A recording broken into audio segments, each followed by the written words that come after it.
Bismillahirrahmanirrahim. Assalamualaikum warahmatullahi wabarakatuh. Apa kabar anak ustazah semuanya? Mudah-mudahan anak ustazah semua dalam keadaan sehat dan selalu dalam lindungan Allah Subhanahu wa taala.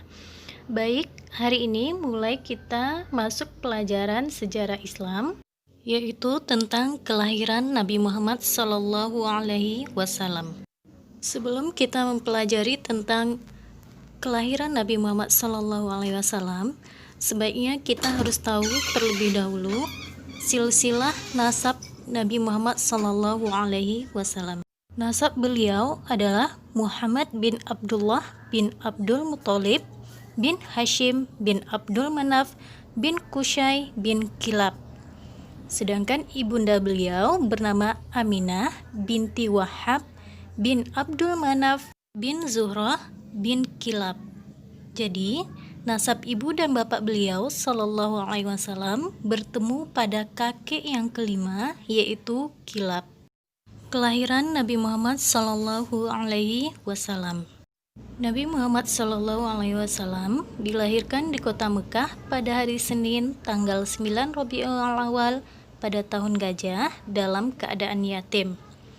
Yatim di sini maksudnya yaitu bapak beliau Abdullah telah meninggal dunia ketika beliau masih dalam kandungan.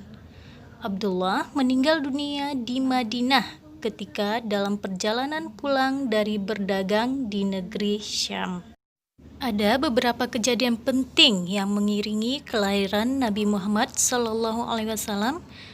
Diriwayatkan oleh Ibnu Sa'ad, Imam Ad-Darimi, dan Imam Ahmad bahwa ketika ibunda melahirkan Muhammad SAW, keluarlah cahaya bersamaan dan menyinari istana-istana negeri Syam.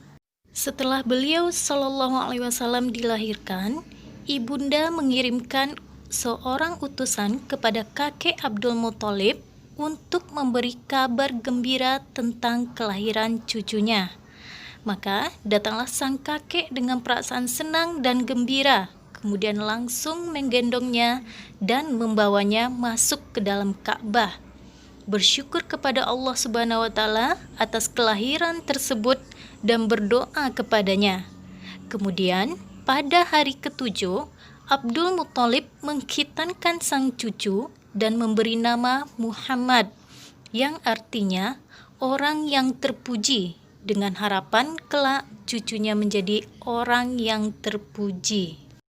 Di antara kejadian penting yang mengiringi kelahiran Nabi Muhammad yang lainnya yaitu adalah tahun gajah.